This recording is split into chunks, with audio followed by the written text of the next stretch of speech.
Mateus capítulo 5 é por onde nós vamos começar. Mencionei agora há pouco, nós vamos ter uma série sobre o Evangelho de Mateus. Vamos descobrir muitas coisas belas neste Evangelho de 28 capítulos. Mas a base da nossa reflexão hoje vai ser um dos discursos mais famosos de Jesus e também um dos mais intrigantes. Quando ele inicia o seu ministério público, Jesus, ele chocou as pessoas a partir de algumas das suas abordagens. Alguém chegou a dizer, inclusive, que Jesus ele foi um péssimo candidato a Messias. Ele não fez esforço algum para se enquadrar na expectativa que prevalecia nos seus dias. Ele não fez esforço algum. Nitidamente assumiu uma postura fiel em relação à identidade do Messias, à identidade profetizada pelos antigos profetas no Antigo Testamento. E quando eu digo que ele foi um péssimo candidato a Messias, é que Jesus ele não dourou a pílula. Alguns de vocês sabem, quando eu fui para a universidade fazer o curso de teologia, me preparar para ser um pastor, vocês sabem que eu pagava a faculdade vendendo livros nas férias, não é? E todas as vezes em que eu chegava numa cidade para vender livros, era sempre aquela incerteza, aquela dificuldade, né? Várias e várias vezes eu cheguei com R$10 no bolso, sem saber onde ia dormir à noite, sem ter ônibus de volta. Então, a gente passa por uns perrengues, assim, umas coisas assim, mas é assim mesmo que funciona. E aí a gente vira gente, não é? Só que quando eu começava a vender os livros na cidade, ao você tentar vender alguma coisa, você tem que apresentar o produto da melhor maneira possível, né? Você diz que o papel é bom, você diz que a capa é dura, você explica do conteúdo, você mostra as principais partes, você mostra as figurinhas, você faz alguns destaques que o livro vai trazer, você diz algumas coisas, outras coisas você deixa no suspense para a pessoa poder comprar o livro, tudo é isso aí, você está vendendo alguma coisa. Quem vende alguma coisa tem que apresentar a coisa pela forma mais atraente possível. Eu tive, inclusive, acho que mencionei isso para você, se eu já mencionei, você vai ouvir de novo aí. Eu tive um líder, e o líder da equipe de estudantes, ele dava algumas técnicas para você saber vender o livro melhor, né? E aí, uma vez, ele disse assim: Manolo, é o seguinte, porque eu trabalhava só com livros, aí houve um momento que eles disseram: não, esse ano nós vamos vender os livros e também assinatura de revista. Aí tinham duas assinaturas que a gente fazia lá, duas revistas muito famosas no Brasil, publicadas pela Casa Publicadora Brasileira. A primeira revista é a Vida e Saúde, a segunda revista é a Nosso Amiguinho, uma de saúde, a outra para criança, uma revista educativa, né? Só que vender revista não era uma coisa muito simples, porque você não trazia o produto em si, você fazia uma assinatura e a pessoa ficava recebendo aquilo por mês. Então, para vender o livro que você entrega o pacote, é bem mais, né? Você comprou o negócio daqui, agora a assinatura de revista é complicado. E aí eu disse: então eu vou vender as duas coisas juntas. Ele falou: mas eu falei, me ajuda a entender como é que eu faço para vender essa assinatura de revista. Me dá alguma dica para como é que eu faço para vender. E aí ele disse assim: quando você for, porque o preço vai aumentar muito com a assinatura de revista, quando você for falar o preço, você diminui o tom da sua voz e fala como se ela não tivesse muita importância o preço. Então são 3 parcelinhas de R$ 59,90. Você fala assim meio, 3 parcelinhas de R$ 59,90. E quando você vai falar da quantidade de livros que vem e quantidade de meses, aí você mete gás na tua voz. São 3 livros e vem 12 meses. 12. Mas quanto que é? R$ 3,59,90. Pai do céu, né? Aí ele me ensinando a fazer isso, eu digo: rapaz, como é que eu vou fazer isso, cara? Isso parece meio, né? Mas quando você quer vender alguma coisa, você superdimensiona a qualidade do seu produto e você diminui as aparentes desvantagens. E preço sempre parece uma coisa meio desvantajosa. Quando você vê Jesus vendendo a si mesmo, quando você vê Jesus vendendo a ideia do reino, você não vê o esforço de Jesus em parecer ser um negócio muito legal de comprar. E por isso alguns dizem que ele não foi um bom Messias do ponto de vista do marketing, do ponto de vista da venda. Não foi, ele não facilitou a própria vida. E ele tomou inclusive pressão por parte dos irmãos E inclusive a própria mãe, em algum momento, ela cede à pressão dos irmãos, tentando dizer para ele, depois do início do seu ministério público, você tem que ter um pouquinho mais de jogo de cintura, você tem que ter um pouquinho mais de diplomacia. A elite religiosa, o Sinédrio, no primeiro ano do ministério de Jesus, não havia se posicionado ainda em relação a ele. Eles estavam ali pagando para ver, eles estavam ainda meio assim, todo mundo ainda meio sob os efeitos ali da morte de João Batista, eles ainda não tinham dito o que eles achavam de Jesus. Depois Jesus não, depois eles tiveram um posicionamento oficial e disseram, quem for seguidor dele vai ser expulso das sinagogas. Mas até então, aí a mãe e os irmãos, cara, você tem que ter um pouco mais de jogo de cintura. E um dia ele estava numa casa em Cafarnaum, dando ali algumas orientações, né, ensinando as pessoas, chega a mãe e os irmãos, e alguém chega lá dentro da casa e vem ali, Jesus está ali no meio da sala e tal, e alguém vem lá no ouvido dele e diz assim, tua mãe e teus irmãos estão aí fora, estão te chamando. Ele vira para a pessoa que dá o recado, o office boyzinho ali, e diz assim, minha mãe e meus irmãos são todos aqueles que fazem a vontade do meu pai. E não foi. Porque ele sabia as intenções da mãe e dos irmãos, e ele não podia ceder em relação à sua estratégia. Não tinha como facilitar para aquelas pessoas que queriam um Messias revolucionário, sentado num trono, líder de um exército. Essa não era a natureza do reino. A natureza do reino de Cristo, coisa que nós vamos ver um pouquinho melhor nessa série, a natureza do reino de Cristo não se dava pela espada, por reforma social ou política. Jesus veio instalar o reino, e o problema do planeta, o problema de Israel, o problema do ser humano, não se dava pela promulgação de boas leis, mas se dava pela transformação do coração. O problema era mais elementar. E aí, quando Jesus começa a ensinar as pessoas, aí ele começa a vender seu produto, e ele diz assim, olha, se você amar a sua família mais do que a mim, você não é digno de mim. Ele não está facilitando nada. Ele inclusive disse, aquele que deixar pai, mãe, irmãos e irmãs, por amor de mim e do evangelho, receberá 100 vezes mais, e no futuro ainda a vida eterna. Esse Messias está dizendo que você de alguma maneira teria que escolher entre ele e os seus mais queridos. E ele está dizendo, e se você chegar ao ponto de chegar à necessidade de fazer uma escolha,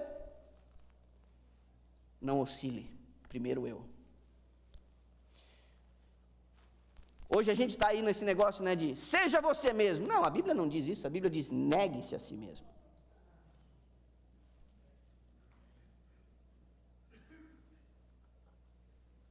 Ele não está vendendo um produto fácil. Seja você mesmo. Não, isso não é o que a Bíblia diz. Negue-se a si mesmo. E ele diz, você negue-se a si mesmo, você tome a sua cruz, e aí você me segue. Se você não estiver disposto a isso, você quer um caminho fácil, florido, pavimentado? Não. Esse não é o evangelho apresentado por Jesus. O evangelho apresentado por Jesus é um caminho estreito, difícil, tortuoso. Ponto final. Mas eu vou dizer para você, o mais difícil nesse processo, nessa caminhada cristã, é o que nós vamos ver hoje. É o último degrau. E aqui nós vamos sair meio torto daqui hoje. Nós vamos começar por Mateus 5, a partir do verso 43. Depois nós vamos a Lucas e depois nós vamos a Romanos. São só 3 textos hoje. Romanos 5, verso 43 em diante, lemos assim: ouviste o que foi dito? Amarás o teu próximo e odiarás o teu inimigo. Eu, porém, vos digo, amai os vossos inimigos e orai pelos que vos perseguem, para que vos torneis filhos do vosso Pai Celeste, porque Ele faz nascer o seu sol sobre maus e bons, e vir chuva sobre justos e injustos. Porque se amardes os que vos amam, que recompensa tendes? Não fazem os publicanos também o mesmo? E se saudardes somente os vossos irmãos, que fazeis demais? Não fazem os gentios também o mesmo? Portanto, sede vós perfeitos, como perfeito é o vosso Pai Celeste. O início dessa sessão, uma expressão que é utilizada durante esse capítulo 5, o 6 e o 7, você vai ver, ouviste o que foi dito? Eu, porém, vos digo. Jesus, aqui, no Sermão da Montanha, ele está tentando ajudar a gente a compreender o conceito comum versus o conceito do reino. O que tem sido dito por aí é o seguinte: eu, porém, vos digo. O que vocês têm ouvido é isso aqui, eu, porém, vos digo. Então, aqui, hoje pela manhã, nós temos que tomar uma decisão, e já começa pela introdução desta sessão que acabamos de ler. Você vai querer o quê? O que você sente, o que você quer, o que é dito por aí, ou o que ele diz assim, eu, porém, vos digo. Quem você vai ouvir nessa manhã? É a pergunta. Você vai atrás de quem essa manhã? Dos seus próprios impulsos? Do conceito comum que diz assim, não seja bobo?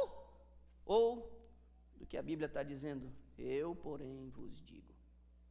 Porque o que ele disse aqui é, amai os vossos inimigos e orai pelos que vos perseguem. Vamos dar uma olhada na perspectiva de Lucas. Avance aí, até o capítulo 6 do Evangelho de Lucas.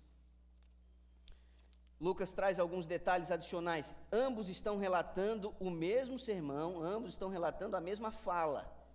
Ok? Só que nós vamos olhar sob perspectivas diferentes. Lucas capítulo 6, a partir do verso 27. Palavras do próprio Jesus. Lucas 6, 27. Digo-vos, porém, a vós outros que me ouvis, amai os vossos inimigos, fazei o bem aos que vos odeiam, bendizei aos que vos maldizem, orai pelos que vos caluniam. Ao que te bate numa face, oferece-lhe também a outra. Ao que tirar a tua capa, deixa-o levar também a túnica. Dá a todo o que te pede, se alguém levar o que é teu, não entres em demanda. Como quereis que os homens vos façam, assim fazei-o vós também a eles. 32. Se amais os que vos amam, qual é a vossa recompensa? Porque até os pecadores amam os que os amam. Se fizerdes o bem aos que vos fazem o bem, qual é a vossa recompensa? Até os pecadores fazem isso. 34. E se emprestais àqueles de quem esperais receber, qual é a vossa recompensa? Também os pecadores emprestam aos pecadores para receber outro tanto. Amai, porém, os vossos inimigos, fazei o bem e emprestai, sem esperar nenhuma paga. Será grande o vosso galardão e sereis filhos do Altíssimo, pois ele é benigno até para os que são ingratos e maus. Sede, 36, misericordiosos, como também é misericordioso vosso Pai. Eu disse, não é? Simples de entender, mas bem difícil de viver. Romanos capítulo 12, e depois nós vamos compreender os paralelos e similaridades nesses três textos. Romanos capítulo 12, agora é Paulo instruindo a igreja estabelecida em Roma,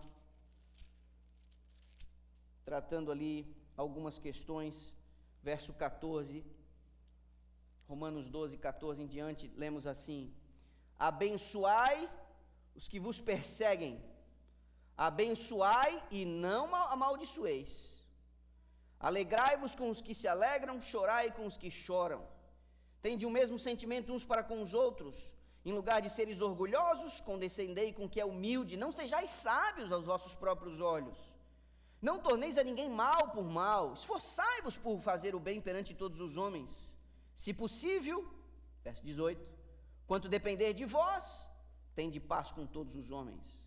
Não vos vingueis a vós mesmos, amados, mas dai lugar à ira, porque está escrito, a mim me pertence a vingança, eu é que retribuirei, diz o Senhor. Verso 20, pelo contrário, se o teu inimigo tiver fome, dá-lhe de comer, se tiver sede, dá-lhe de beber, porque fazendo isto amontoarás brasas vivas sobre a sua cabeça. Não te deixes vencer do mal, mas vence o mal com o bem.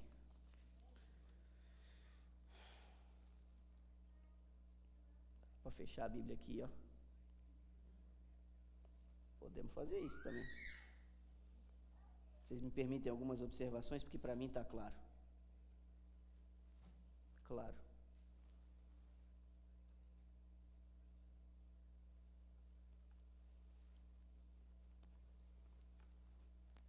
Existe um conceito que se repete em Mateus e em Lucas.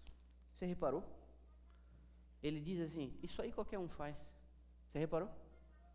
Você reparou que, e aí se você quiser você pode ter Mateus 5 e Lucas 6 aí na sua mão, eu vou ressaltar alguns pontos que são mencionados. Se você vê o final do verso 46, o final do verso 47 de Mateus 5, ele diz assim, ó, não fazem os publicanos também o mesmo? Não fazem os gentios também o mesmo? Aí em Lucas 6, no verso 32, no 33, no 34, ele diz, até os pecadores amam, até os pecadores fazem isso, até os pecadores emprestam. Jesus, ele, no seu discurso, ele está dizendo, fazer o bem para quem te quer bem, qualquer um faz. Não tem nada demais você ser legal com quem é legal com você. Do ponto de vista de Jesus, é Jesus quem está falando, é Jesus quem está ensinando.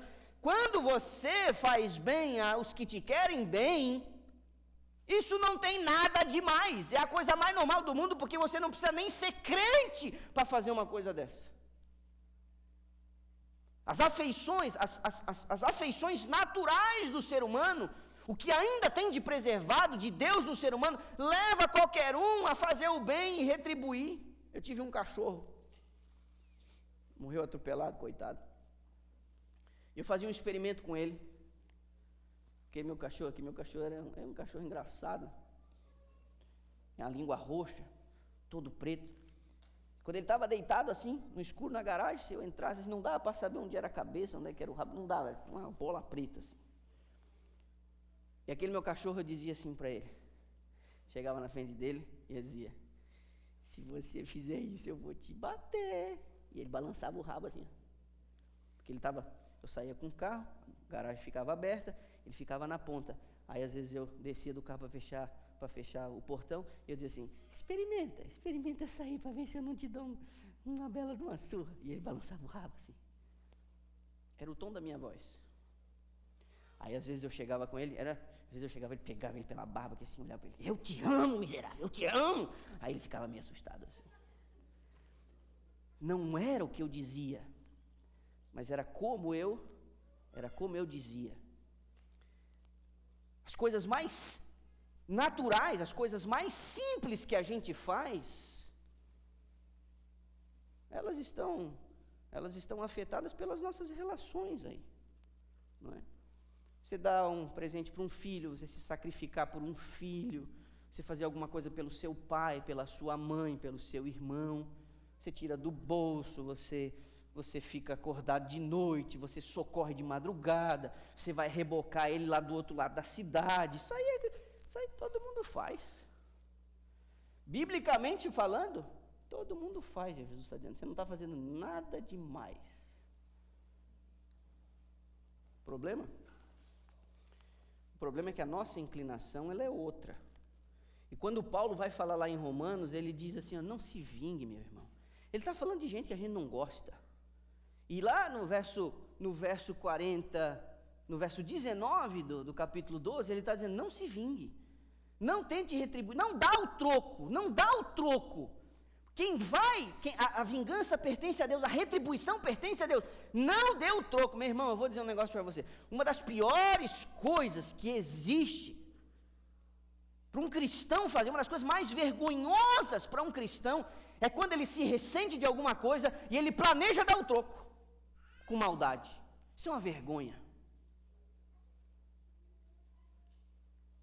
Você é ofendido, você é machucado, você foi insultado, você foi, sei lá, ridicularizado, qualquer coisa do tipo, você fez, e aí você ficou com aquilo assim, ó, e você pensa assim, esse é um prato que se come frio, aí você fica aqui, ó. E quando a chance, porque o mundo dá volta, eu vou dizer para você, oportunidade para se vingar, não vai faltar. Por quê? Porque o mundo dá volta. Mas a Bíblia está dizendo que quando você tiver a chance de você se vingar de quem fez mal para você, não aproveite essa chance. Por quê? Porque a vingança pertence a Deus. Vingança é uma palavra difícil, né, mãe? Dá o troco, não dê o troco. Isso é feio.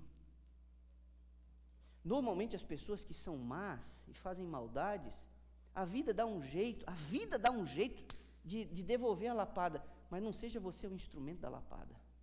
Por quê? Porque você é cristão, e cristão não dá o troco. Quer dizer, até dá. Nós vamos ver como é que o cristão dá o troco aqui, ó. Olha só como é que Jesus está dizendo que é para a gente dar o troco.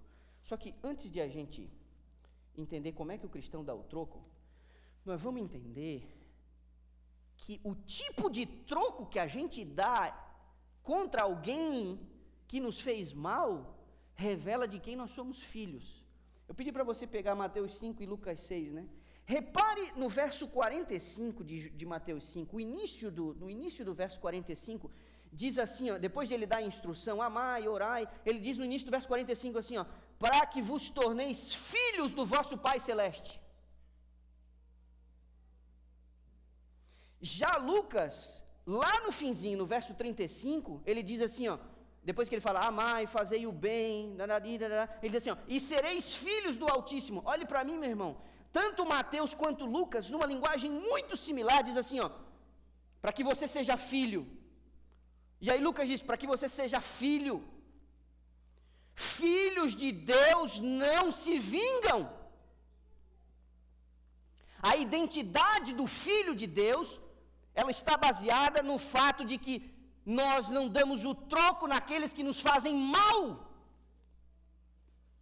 Você se acha um filho de Deus, você quer ser considerado um filho de Deus, passar pela experiência do batismo é pré-requisito, confessar a fé em Jesus Cristo é pré-requisito, mas essa manifestação de fé no batismo e essa manifestação de fé na profissão de fé por palavras, elas não são suficientes. Isso é fé nominal. A fé nominal não resolve. Como que eu atesto de minha fé? Como que eu atesto que eu sou filho do Altíssimo? Que eu sou filho do Pai Celestial? Mateus e Lucas dizem isso. Para vos tornardes filhos do vosso Pai Celeste. E Lucas diz, sereis filhos do Altíssimo. Como que eu atesto a minha filiação? Como que eu mantenho o meu nome no testamento, na herança? Como que eu vou herdar a Nova Jerusalém? Como que eu vou para o céu? Eu tenho que ser filho. E para eu ser filho, eu não posso me vingar de quem fez mal para mim.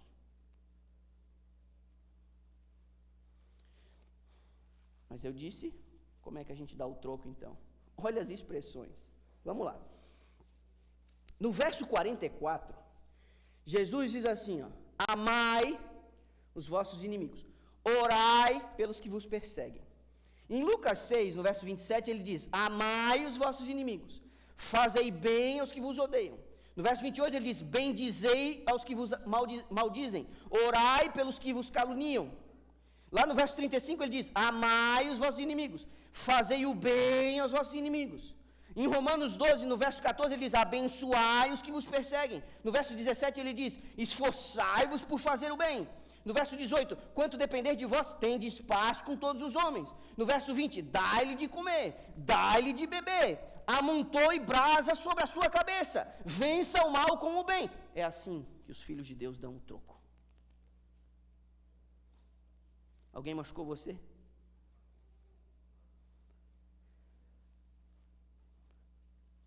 Dê o troco, fazendo o bem. Aí você vai olhar para mim e vai dizer, ei pastor, não dá não. O senhor está falando isso aí, ó, teoria bonita isso aí. Teoria bonita, mas não dá. Sabe por quê? Porque o senhor não sabe o que ele fez para mim. Se o senhor soubesse o que ele fez para mim, o senhor ia ver que não tem como. Porque assim, ó, ele fez mal para mim uma vez, eu perdoei. Fez mal a segunda vez, eu deixei para lá. Pastor, está abusando da minha boa vontade? Não dá. Não dá. E aí, gente? A gente escreve uma carta lá para Jesus e diz, Senhor, o senhor não quer dar uma revisada em Mateus 5, não? O senhor não quer dar, quem sabe, uma notinha de rodapé, as exceções, acaba aqueles contratos que tem as letrinhas pequenininhas bem lá embaixo? Amai os vossos inimigos, orai pelos que vos perseguem. Aí a nota de rodapé diz assim, ó, mas assim, ó, se for traição do casamento, não pode. Se for um sócio que te passou a perna, aí não, esse você também não perdoa. Se for um cara que lançou uma fofoca que fez mal para você lá na igreja, não, isso aí você não deixa passar, não, isso aí você tem que dar na cabeça. Tem esse lá, só não tem umas letrinhas pequenininhas para botar lá na nota de rodapé de Mateus capítulo 5? Meus irmãos, não tem exceção. Você sabe onde surgiu esse sermão? Você vai achar engraçado agora. 2 ou 3 semanas atrás, estou revisando a lição de juvenis com o Noah. Sabe quais eram os textos que estavam na lição de 2 ou 3 semanas atrás? Mateus 5, Lucas 6, Romanos 12. Aí, sento ali para revisar a lição. Aí, e aí, Noah, tem alguém aí que você não gosta? Fez mal para você? Não, você tem certeza? Tem. Quem? Não vou dizer o nome aqui, né? Fulano de tal. Falei, então não, temos que fazer alguma coisa por isso aí, então. Vamos comprar um chocolatezinho. Vamos orar por ela hoje aqui. Nossa oração. Eu tenho uns aqui que eu vou orar também, Noah. Tem uns que é de longe, dá para eu falar o nome, você não sabe quem é. Vou orar por uns aqui. Mamãe, chamei mamãe. Vem, mamãe, vamos orar aqui. Você tem uns aí, uns nomezinhos também? Vamos orar aqui hoje. Rapaz, ó, chega a suar aqui só de eu lembrar, ó. Orando. Eu orando, Giane orando, citando os nomes ali. Gente que fez mal. Gente que machucou. Sabe por que não dá para a gente amar, perdoar, fazer o bem para essas pessoas que nos fizeram tanto mal? Sabe por quê? Porque tem uma coisa que a gente tem que fazer antes, e se a gente não fizer antes, a gente não consegue. Sabe o que é? A gente tem que orar. Acontece um negócio dentro de nós, quando a gente ajoelha sozinho no nosso quarto, e a gente vai orar pelas pessoas que a gente não gosta. Acontece algo aqui, é terapêutico, é um milagre. Não tem como a gente tratar com respeito e com tolerância quem nos faz mal, a menos que a gente leve esse nome diante do trono de Deus e interceda por essa pessoa. E aí eu vou te dizer, tive ali a minha conversa ali, eu, Jane e Noah, oramos e tal, planejamos, vai ter um bilhetinho que ele vai dizer para as pessoas, tem uns 3, que ele vai uns 3, aí tem, na realidade tem uma pessoa que incomoda meu filho, eu digo, vamos dar um chocolate e vamos botar um bilhetinho, orei por você. Ele disse, não, aí ele falou, não, já orar a gente ora, mas fazer isso aí, não, tem que ir. Senão tem que ter uma atitude, cara, tem que ter uma atitude, porque senão vai ficar aqui, não, mas o que os outros vão achar? Eles vão achar que eu gosto dela e tal, não, cara, calma aí. Vamos para dar uma disfarçada, vamos entregar para outras pessoas também, tá? Para ela se sentir bem, a gente entrega para outras pessoas. Só que quando eu fui orar depois sozinho, já não tinha mais testemunha, aí eu fui pegar uma lista, né? Senhor, o Espírito de Deus agora vai me ajudar agora a lembrar, eu vou ter que orar para umas pessoas. Fui longe. E aí, na hora que eu fui orar por algumas pessoas, na hora que eu tinha que dizer, eu estava orando aqui, né? Não estava verbalmente, na hora que eu estava aqui na minha cabeça aqui, e aí eu tinha que dizer, Senhor, abençoa fulano e tal, eu não conseguia dizer. No fundo eu estava querendo dizer assim, ó, Senhor,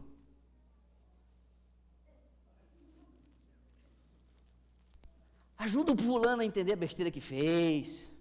Abençoar eu não queria. Não saía. E aí que a pessoa se enxergue. O Senhor disse que a vingança é tua, vai lá e faz alguma coisa. Na hora de eu querer, de eu abençoar, porque a Bíblia está dizendo, abençoe. A Bíblia está dizendo, peça a bênção de Deus. Eu digo, mas a pessoa não merece a bênção. Eu fiquei numa luta ali.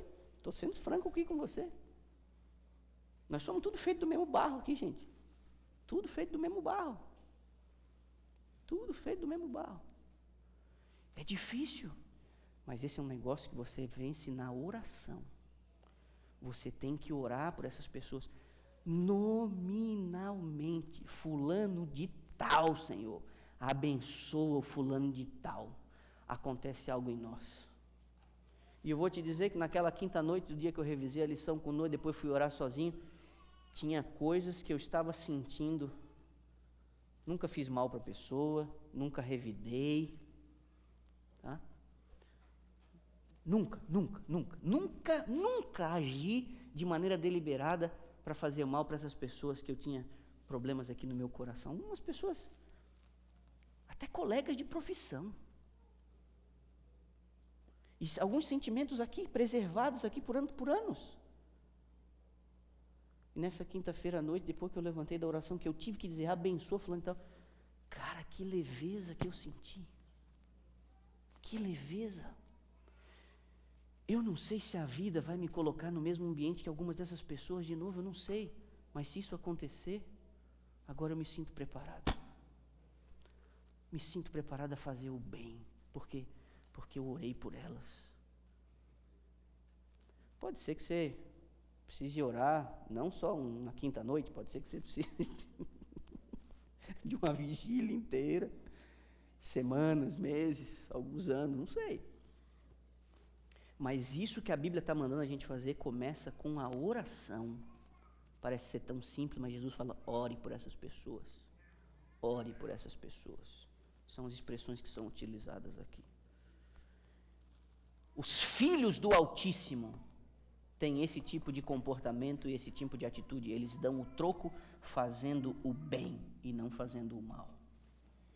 Paulo diz que você coloca brasas vivas na cabeça da pessoa. Ele disse aqui. Outra coisa que Paulo diz aqui em Romanos 12. Ele não diz que nós vamos ter todos os nossos problemas resolvidos. Você reparou na expressão que ele usa? Ele diz, no que depender de vós, tenhais paz com todos. A minha pergunta, tem coisa que não depende da gente? Costumo dizer, o que você sente pelas pessoas é responsabilidade sua. O que elas sentem por você não é responsabilidade sua. Nós não temos como evitar que algumas pessoas não vão com a nossa cara. Não tem como evitar isso aí. O amor encarnado esteve na terra, mataram ele. Não foi possível evitar o ciúme, a inveja, a violência de algumas daquelas pessoas. Não foi possível. Não foi possível nem evitar a lambança que Judas fez, sendo um dos seus amigos mais íntimos. Mas do que depender, esse é o conselho bíblico, do que depender de vós, tenhais paz com todos. É o que a Bíblia está dizendo. Vença o mal com o bem. No verso 35 de Lucas 6, bem no meio do verso, diz assim, parece que a coisa fica até mais complicada, né? Nós já vimos, abençoai, amai, orai, fazei o bem, alegrai, dai de comer, dai de beber. Aí no miolo do verso 35 diz assim, ó, sem esperar nada em troca. Faça o que você tem que fazer, meu irmão. Faça o que você tem que fazer, mesmo que você não seja retribuído ou reconhecido de maneira satisfatória. Você tem que fazer o que você tem que fazer. Lucas diz que o galardão, será grande o vosso galardão. Ele está tentando ajustar a nossa visão para a recompensa que virá depois. Pode ser que não tenha efeitos humanos, mas haverá efeitos eternos. Para a gente encerrar, algumas pessoas compreendem equivocadamente a expressão utilizada no final da sessão do capítulo 5. Isso está diretamente ligado ao título do sermão de hoje, o último degrau da perfeição. O estágio mais avançado da experiência cristã não é a frequência aos cultos. O estado mais elevado da experiência cristã não é você cumprir os seus deveres como oficial da igreja, membro da igreja, de maneira satisfatória. O degrau mais elevado da experiência cristã não é você ser estritamente fiel com seus dízimos e com as suas ofertas, não é. O grau mais elevado da experiência cristã não é nem inclusive você ser um bom marido, ser uma boa esposa, ser um bom pai, ser uma boa mãe, não é. O degrau mais elevado da experiência cristã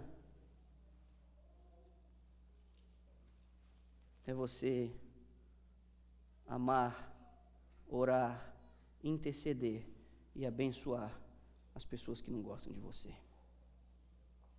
Esse é o grau mais elevado da experiência cristã. É o último degrau. O último degrau. É o clímax da experiência cristã.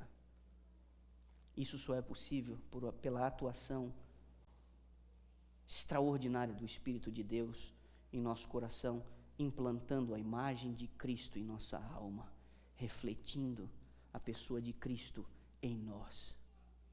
A ponto de, em Lucas 23, está lá registrado que enquanto ele era, os soldados martelavam os cravos, comprimindo a sua mão contra aquela trave de madeira, Jesus, ele dizia repetidamente, Lucas capítulo 23, lá no finalzinho, ele dizia, Pai, perdoa-lhes, porque não sabem o que fazem. Ele os amou e os amou até o fim. Ele os amou e os amou até o fim. Esse é o último degrau. E Mateus diz: sede perfeitos, como perfeito é o vosso Pai Celestial. Gente, sendo muito leal à interpretação desse texto, entendendo que o seu paralelo está em Lucas capítulo 6, compreendendo todo o seu contexto, o exercício da misericórdia, o reflexo do amor de Deus no trato com os nossos semelhantes, esse é o clímax da perfeição humana. Não é ausência de pecado, não é impecabilidade, mas é o reflexo dos atributos divinos na nossa vida que se dá em você aceitar o outro, ainda que o outro seja uma pessoa ruim contra você. Esse é o ideal que a Bíblia nos traz. Esse é o ideal do Evangelho para mim e para você. Essas são palavras do próprio Mestre, essas são palavras do próprio Jesus. São ensinamentos diretamente vindo de suas mãos. Vocês têm ouvido isto, mas eu, porém, vos digo, que eu e você tenhamos um coração humilde, uma disposição clara de a gente resolver problemas dentro de nós. Alguns desses problemas, inclusive, por alimentarmos o ódio, o ressentimento, a raiva, o desejo de vingança, é como se nós estivéssemos tomando o veneno esperando que o outro morra. Isso não faz o menor sentido, isso adoece, isso enfraquece, isso é muito ruim. E o Evangelho quer nos libertar, nos livrar dessas amarras tão complicadas que tornam a nossa vida tão sofrida e tão difícil. Que Deus nos abençoe a todos e que nos dê o poder para a gente fazer exatamente o que Ele mandou a gente fazer. Deus abençoe você.